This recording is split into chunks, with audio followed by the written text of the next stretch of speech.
기도합니다. 거룩하신 하나님 아버지, 이 시간 주님의 말씀 앞에 우리를 불러주시니 감사합니다.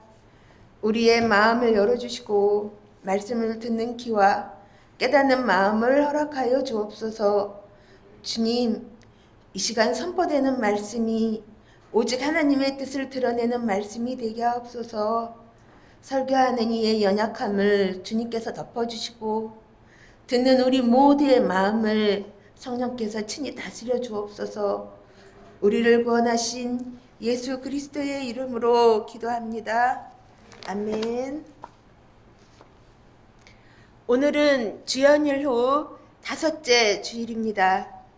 예배의 자리에 나오신 모든 성도 여러분을 주님의 이름으로 환영하고 축복합니다. 아멘. 며칠 전 동생이 밥을 산다고 해서 음식점을 갔습니다. 음식의 재료도 좋고 모양도 잘 갖추어져 있었습니다. 그런데 한 입 먹는 순간 소금이 부족하다는 것을 바로 알 수 있었습니다. 음식에 녹아있는 소금은 눈에 잘 띄지 않습니다. 그러나 없거나 부족하여 제 역할을 하지 못하면 그 빈자리가 금세 드러납니다. 또 어느 날 밤에는 불을 켜지 않은 채 방에 들어갔다가 의자에 발을 세게 부딪힌 적이 있습니다. 매일 드나드는 익숙한 공간이었지만 빛이 없자 방향을 잃고 조심할 수밖에 없었습니다. 이처럼 소금과 빛은 있을 때보다 없을 때 그 가치가 더 분명해지는 것들입니다. 오늘 본문인 마가복음 5장 13절로 14절에서 예수님은 우리에게 이렇게 말씀하십니다. 너희는 세상의 소금이다. 너희는 세상의 빛이다.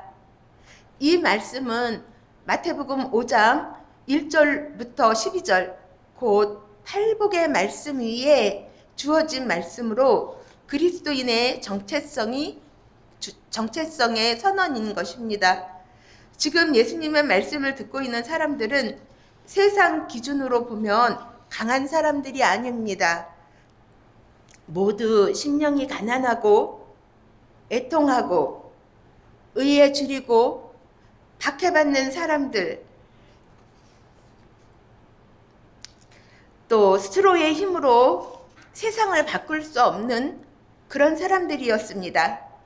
그런데 예수님은 그들에게 천국이 너희들 것이다 라고 선언하시고 곧이어 말씀하십니다. 너희는 세상의 소금이다. 너희는 세상의 빛이다. 예수님께서 왜 이런 말씀을 하셨던 것일까요? 성경에는 소금이라는 단어가 곳곳에서 등장합니다. 그 중에서 역대하 13장 5절에 이런 말씀이 있습니다.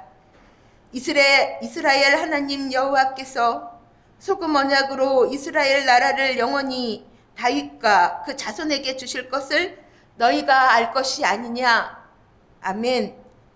또 민수기 18장 19절에서도 이스라엘 자손이 여호와께 거제로 드리는 모든 성물은 내가 영구한 몫의 음식으로 너와 내 자녀에게 주노니 이는 여호와 앞에 너와 내 후손에게 영원한 소금 언약이니라.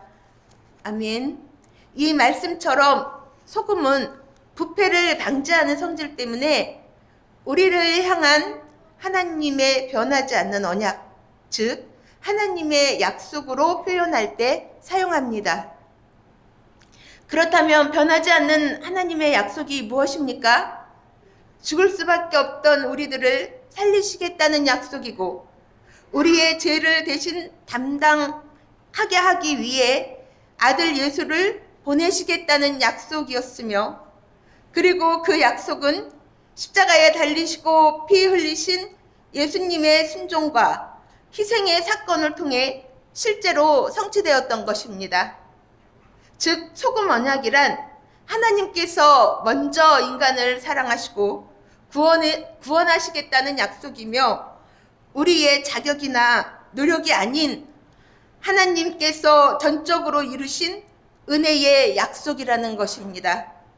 이와 더불어 레위기 2장 13절에도 소금에 관한 말씀이 나옵니다. 내 모든 소재물에 소금을 치라. 내 하나님의 언약의 소금을 내 소재에 빼지 못할지니 내 모든 예물에 소금을 드릴지니라. 여기서 소재라는 제사법은 곡물을 곱게 빻아서 단 위에 올린 후에 소금을 뿌리고 불에 태우는 제사입니다. 모든 제물에는 꼭 소금을 넣어야 하며 소금 이외에 다른 것들이 들어가면 하나님께서 받지 않으신다는 것이죠. 그런데 여러분, 여기서 말하는 소금의 의미가 무엇일까요? 소금이 음식 안에서 자취를 감추듯 그리스도인은 내 자랑과 의가 아니라 오직 하나님의 언약 뒤에 숨어 그분의 맛을 드러내는 존재여야 한다는 말씀입니다. 먹어본 사람만이 그 맛을 안다는 것처럼 변치 않는 소금 언약으로 보이신 하나님의 사랑을 충만히 맛본 사람만이 그 사랑의 맛을 세상과 이웃에게 전할 수밖에 없다는 것입니다. 너희는 세상의 빛이다 라는 말씀도 마찬가지입니다. 빛이신 예수님이 우리 안에 조명되었을 때 우리는 비로소 주 안에서 하나님의 빛을 비추는 사람이 된다는 것입니다. 그렇다면 우리가 받아서 반사해야 할 하나님의 빛은 무엇일까요? 하나님의 빛은 곧 하나님의 의로우심입니다. 즉, 너희는 세상의 빛이다 라는 말씀은 하나님의 의로우심을 경험한 사람만이 불의와 거짓으로 어두워진 세상에서 주님의 의를 드러낼 수 있게 된다는 것입니다. 그렇습니다. 우리는 스스로 소금과 빛을 만들어내는 사람들이 아닙니다. 우리는 그저 은혜를 입은 소금이고 빛을 반사하는 거울일 뿐입니다. 그래서 예수님은 이어서 이렇게 말씀하신 것입니다. 소금이 만일 그 맛을 잃으면 무엇으로 짜게 하리요? 이 말씀은 우리가 언제든 넘어질 수 있고 소금답지 못하게 살아갈 수 있는 연약한 존재임을 인정하는 말씀입니다. 이사야 58장은 바로 이 현실을 보여줍니다. 당시 이스라엘 백성들은 금식하고 예배하며 종교적으로는 매우 열심이었습니다. 그러나 그들의 신앙은 세상을 살리는 소금이 되지 못했습니다. 오히려 자기 일을 드러내는 장식이 되어버렸습니다. 그래서 하나님은 분명히 말씀하십니다. 참된 신앙은 형식이 아니라 억눌린 자를 자유하게 하고 줄인 자에게 양식을 나누며 헐벗은 이를 입히는 복음의 빛을 내는 삶이라고 말입니다. 이 말씀은 이렇게 해야 구원받는다는 조건이 아닙니다. 오히려 우리의 종교적 열심만으로는 결코 세상을 살릴 수 없다는 사실을 드러내십니다. 그리고 바로 그 자리에서 하나님은 약속하십니다. 그때에 내 빛이 새벽같이 비칠 것이다. 소금과 빛은 우리의 결심으로 회복되지 않습니다. 더 열심히 하겠다는 다짐에서 생겨나는 것도 아닙니다. 우리가 다시 소금이 되고 빛으로 살아갈 수 있는 이유는 하나입니다. 하나님께서 은혜로 우리를 다시 붙들어 주시기 때문입니다. 마치 전원에 다시 연결될 때 스마트폰이 살아나듯이 십자가의 은혜에 다시 연결될 때 우리의 삶은 다시 맛을 내고 다시 빛을 비추게 됩니다. 시편 112편은 이런 삶을 조용히 증언합니다. 제가 우리말 쉬운 성경으로 읽어드리겠습니다. 할렐루야, 복되도다. 주님을 경외하고 주님의 계명 따르는 것을 크게 즐거워하는 자들이여. 그의 자손들은 땅에서 부강해질 것이니 곧 올곧게 살아가는 자의 자손들이 복을 받으리라. 또 그의 집안에는 부귀와 영화가 항상 있을 것이고 그의 의로운 행위도 영원히 남으리라. 올곧게 살아가는 자에게는 어둠 속에서도 빛이 비치리니 이는 그가 은혜롭고 자비로우며 의로운 사람이기 때문이도다. 복되도다. 남에게 아낌없이 베풀고 즐거운 마음으로 거저 꾸어주기를 잘하는 사람이요. 그런 사람은 하는 일마다 잘 될 것이요. 또한 모든 일을 사려 깊고 공정하게 처리하게 되리라. 그런 사람은 영원히 흔들리지 않을 것이고 의로운 자로서 길이길이 기억되리라. 그는 나쁜 소식이 들려와도 조금도 두려워하지 않을 것이니 이는 주님을 믿고 의지하는 그의 마음이 아주 확고하기 때문이도다. 진실로 그의 마음은 확고하여 아무 두려움이 없으리니 결국에는 그가 모든 원수들을 물리치고 승리하게 되리라. 그는 또 자신의 재산을 아낌없이 풀어 가난한 자들에게 넉넉하게 베풀어 주었으니 그의 의로운 행위는 영원히 기억되고 그의 뿔은 더욱 높아지리라. 아멘. 하나님을 경외하는 사람의 삶은 억지로 드러내지 않아도 어둠 속에서 빛을 비치고 은혜의 자비가 자연스럽게 흘러갑니다. 그의 삶은 쉽게 무너지지 않습니다. 왜냐하면 그 삶의 중심에 하나님이 계시기 때문입니다. 다시 마태복음 5장 17절 말씀으로 돌아와 보면 예수님은 소금과 빛의 말씀 직후에 아주 중요한 기준을 덧붙입니다. 내가 율법이나 선지자를 폐하러 온 줄로 생각하지 말라. 폐하러 온 것이 아니요 완전하게 하려 함이라. 소금과 빛의 삶은 율법을 무시하는 자유가 아닙니다. 그리스도 안에서 새롭게 살아가는 순종의 삶입니다. 그러나 그 순종은 서기관과 바리새인처럼 자기 의를 쌓아 올리는 순종이 아닙니다. 예수님은 20절에서 말씀하십니다. 너희 의가 서기관과 바리새인보다 더 낫지 못하면 결코 천국에 들어가지 못하리라. 이 말씀은 더 많이 지켜라는 요구가 아닙니다. 예수님은 다른 종류의 의, 곧 십자가에서 완성된 의를 말씀하고 계십니다. 율법을 완성하신 그리스도의 의를 은혜로 입은 사람들의 삶을 말씀하시는 것입니다. 그래서 우리는 의로워지기 위해 소금과 빛으로 사는 것이 아니라 이미 그리스도 안에서 의롭다 하심을 받았기에 소금과 빛으로 살아가게 됩니다. 이 질문 앞에서 우리는 다시 묻게 됩니다. 그렇다면 우리는 어떻게 이런 삶을 살아갈 수 있는가? 사도 바울은 고린도전서 2장 2절에서 분명히 답합니다. 내가 너희 중에서 예수 그리스도와 그가 십자가에 못 박히신 것 외에는 아무것도 알지 아니하기로 작정하였다. 우리의 맛과 빛은 우리 자신에서 나오지 않습니다. 주님은 은혜의 방편인 하나님의 말씀과 성례전을 통해 생명의 빛을 공급해 주십니다. 십자가라는 영원한 전원에 다시 연결될 때 방전되었던 우리의 삶은 다시 맛을 내고 다시 빛을 비추기 시작하는 것입니다. 바울도 이 사실을 알고 있었습니다. 12절을 보십시오. 우리가 받은 것은 세상의 영이 아니요 오직 하나님께로부터 온 영이니 이는 우리로 하여금 하나님께서 은혜로 주신 것들을 알게 하려 하심이라. 아멘. 바울도 세상을 살리는 맛과 어둠을 밝히는 빛은 사람에게서 나오는 것이 아니라 성령의 능력으로 드러난다고 고백했던 것입니다.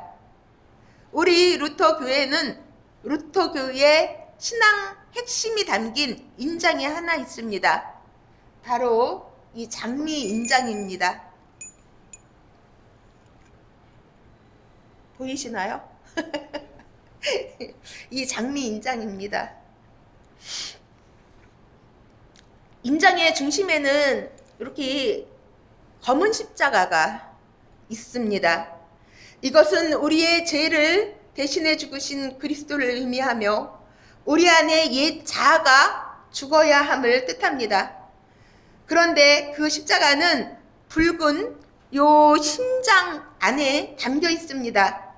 십자가의 복음이 우리 마음 중심에 있을 때 우리가 비로소 살아난다는 뜻입니다. 그 심장은 다시 요 하얀 장미 위에 놓여 있습니다. 복음이 주는 평안과 기쁨을 상징합니다. 그리고 그 장미는 하늘색 바탕 위에 있습니다. 우리가 이 땅에 살지만 하늘에 소망을 가진 빛의 자녀임을 보여줍니다. 마지막으로 이 모든 것을 황금 고리가 감싸고 있습니다. 우리가 이 땅에 살지만 하늘의 소망을 가진 빛의 자녀임을 보여줍니다. 마지막으로 이 모든 것을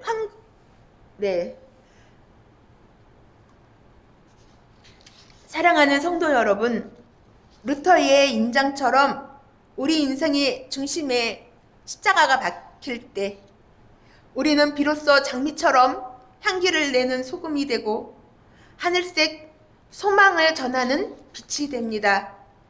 장미가 스스로 향기를 만들려고 애쓰지 않고 햇볕을 받아서 피어나듯이 우리도 그리스도의 사랑 안에 머물 때 소금과 빛의 삶은 자연스럽게 피어날 수 있게 될 것입니다.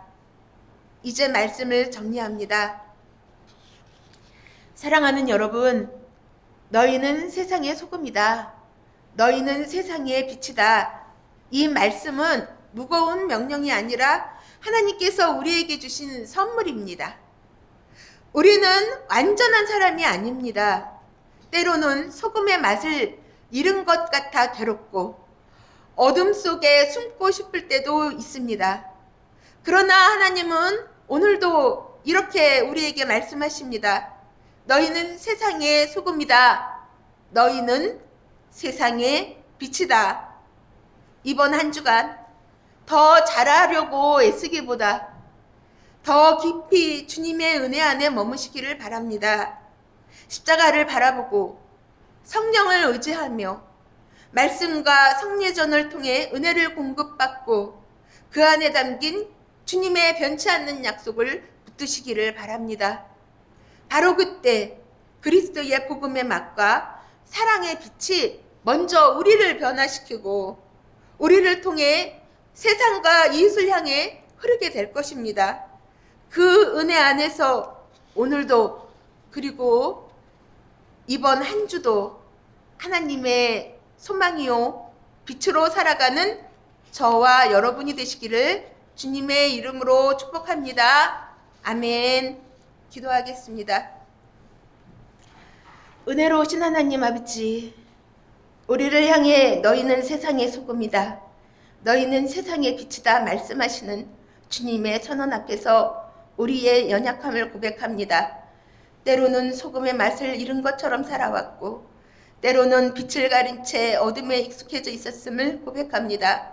그러나 주님, 우리가 소금과 빛으로 살아가는 근거가 우리의 열심이나 결심이 아니라 십자가에서 완성하신 그리스도의 의와 은혜임을 다시 붙들게 하시니 감사합니다. 예수 그리스도와 그가 십자가에 못 박힌 것 외에는 아무것도 자랑할 것이 없음을 우리의 마음 깊이 새기게 하옵소서. 하나님, 우리의 삶이 다시 주님의 은혜와 연결되게 하옵소서. 성령으로 우리를 붙들어 주셔서 우리의 말이 아니라 삶으로, 우리의 강함이 아니라 연약함을 통해 주님의 빛이 비치게 하옵소서. 이 한 주간도 더 잘하려고 애쓰기보다 더 깊이 주님의 은혜 안에 머물게 하시고 하나님을 경외하는 자리에서 이웃을 향해 은혜와 자비가 흘러가게 하옵소서. 억눌린 자 곁에 서게 하시고 줄인 자와 함께 나누며 어두운 자리에서 조용히 빛을 비추는 주님의 사람으로 살아가게 하옵소서.